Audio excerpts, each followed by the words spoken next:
Telugu Desam party 43వ ఆవిర్భావ దినోత్సవాలను రాష్ట్ర వ్యాప్తంగా ఘనంగా జరుగుతున్నాయి. మంత్రులు, స్థానిక ప్రజాప్రతినిధులు ఎక్కడికక్కడ వేడుకల్లో పాల్గొని పార్టీ జెండాను ఆవిష్కరిస్తున్నారు. స్థానిక నాయకులు, కార్యకర్తలు కేక్లు కట్ చేసి సంబరాలు చేసుకుంటున్నారు.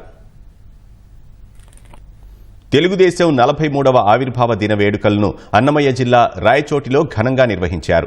మంత్రి మండిపల్లి రాంప్రసాద్ రెడ్డి ఎన్టీఆర్ విగ్రహానికి పూలమాలలు వేసి నివాళులర్పించారు. అనంతరం పార్టీ జెండాను ఆవిష్కరించారు. 43 కిలోల కేక్ను కట్ చేసి వేడుకలు ప్రారంభించారు. 43 ఏళ్లుగా పార్టీ జెండా మోసిన నాయకులు, కార్యకర్తల కుటుంబాలకు పార్టీ అండగా ఉంటుందని మంత్రి భరోసా ఇచ్చారు. కడపలో ఎమ్మెల్యే మాధవి, పార్టీ జిల్లా అధ్యక్షుడు శ్రీనివాసరెడ్డి ఎన్టీఆర్ విగ్రహానికి గజమాల వేసి నివాళులర్పించారు. 43 కిలోల కేక్ కట్ చేసి కార్యకర్తలకు పంచి సంబరాలు చేసుకున్నారు. ఎన్టీఆర్, చంద్రబాబు స్ఫూర్తితో కార్యకర్తల కష్టం వల్ల కడపతో పాటు జిల్లాలో పార్టీ జయకేతనం ఎగురవేసిందని ఎమ్మెల్యే మాధవి అన్నారు. తెలుగుదేశం పార్టీకి వెన్నెముకగా ఉండి ఆ రోజు నుంచి ఈ రోజు వరకు ఎందరో కార్యకర్తలు బలైనారు. వాళ్ళందరికీ శ్రద్ధాంజలి ఘటిస్తున్నాం. కరువు కాటకాలతో ఉండే మన రాయచోటికి తాగునీరు, సాగునీరు అందించే భాగంగా శ్రీనివాసపురం రిజర్వాయర్ కు త్వరలోనే 300 కోట్ల రూపాయలతో టెండర్లు పిలిచేదానికి కూడా ఈ రోజు చర్యలు తీసుకోవడం జరుగుతా ఉంది. దానివల్ల 25,000 ఎకరాల ఆయకట్టుకు నీళ్లు అందించే విధంగా చర్యలు తీసుకోవడం జరిగింది. రాయచోటిని పీడిస్తున్న తాగునీటి సమస్యకు కూడా పరిష్కారం దొరికింది. ఈ రోజు మన నియోజకవర్గంలో ఉన్న 6 మండలాలకు సుమారుగా 400 కోట్ల రూపాయలతో వెలిగిళ్ల నుంచి నీళ్లు తెచ్చేదానికి టెండర్ కూడా పిలవడం జరిగింది. వచ్చే 2 సంవత్సరాల్లో 750 పల్లెలు ఏవైతే ఉన్నాయో రాయచోటి నియోజకవర్గంలో ప్రతి ఒక్క పల్లెకు అందరికీ తాగునీరు ఇచ్చేదానికి కూడా సిద్ధం చేస్తున్నాం. నాతో పాటు అందరము కార్యకర్తలుగా పనిచేసి తెలుగుదేశం పార్టీని చాలా పటిష్టంగా గట్టిగా చేసుకుందాము.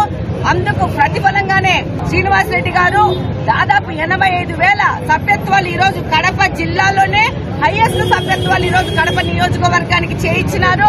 మనము ఒక మనిషికి 3 మనుషులు తోడు చేసుకుని మనము ఎంత పెద్ద తెలుగుదేశం పార్టీ కుటుంబ సభ్యులు తయారు చేసుకోవాలంటే రేపు ఇక్కడ ఎవరన్నా రావాలంటే భయపడి పడే విధంగా ఉండాలి. పోటీ చేయాలంటే కూడా భయపడిపోయే విధంగా ఉండాలా. డెఫినెట్ గా శ్రీనివాసరెడ్డి అన్న గాని, ఆయన కింద పనిచేసి నేనైనా గాని ప్రతి ఒక్క తెలుగుదేశం పార్టీ కుటుంబ సభ్యునికి అండగా ఉంటాము. శ్రీ సత్యసాయి జిల్లా హిందూపురంలో టీడీపీ ఆవిర్భావ దినోత్సవాన్ని పార్టీ కార్యకర్తలు ఘనంగా జరుపుకున్నారు. పట్టణంలోని ఎన్టీఆర్ విగ్రహాలను సుందరంగా అలంకరించి పూలమాలలు వేసి నివాళులర్పించారు. కర్నూలు జిల్లా వ్యాప్తంగా టీడీపీ ఆవిర్భావ దిన వేడుకలను ఘనంగా నిర్వహించారు.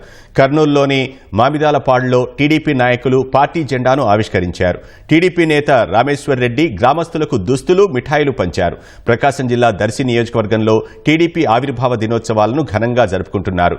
నియోజకవర్గ పార్టీ ఇన్ఛార్జి గొట్టిపాటి లక్ష్మి దర్శిలో పార్టీ జెండాను ఆవిష్కరించి ఎన్టీఆర్ విగ్రహానికి నివాళులర్పించారు. ఎస్సీ కాలనీలో ఆర్ఓ ప్లాంట్ను గొట్టిపాటి లక్ష్మి ప్రారంభించారు. బాపట్ల జిల్లా చినగంజాంలో పార్టీ ఆవిర్భావ దిన వేడుకలను పురస్కరించుకొని కార్యకర్తలకు మిఠాయిలు పంచిపెట్టారు.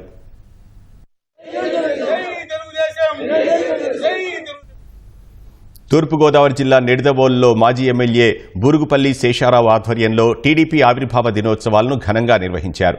ఎన్టీఆర్ విగ్రహానికి పూలమాలలతో నివాళులర్పించి పార్టీ పతాకాన్ని ఆవిష్కరించారు. పార్టీ ఆవిర్భావం నుంచి నాయకులు, కార్యకర్తలుగా కొనసాగుతున్న వారిని శేషారావు సత్కరించారు. అనకాపల్లి జిల్లా పాయకరావుపేట నియోజకవర్గంలో తెలుగుదేశం శ్రేణులు ఎన్టీఆర్ విగ్రహానికి నివాళులర్పించి పసుపు జెండాను ఆవిష్కరించారు. పాయకరావుపేట సూర్యమహల్ కూడల్లో కేక్ కట్ చేసి మిఠాయిలు పంచుకొని సంబరాలు చేసుకున్నారు.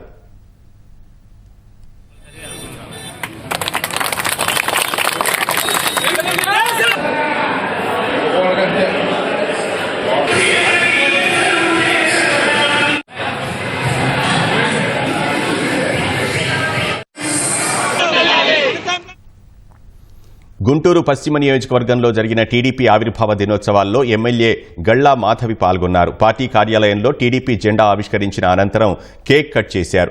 టీడీపీ కార్యకర్తలు పెద్ద సంఖ్యలో పాల్గొని సంబరాలు చేసుకున్నారు.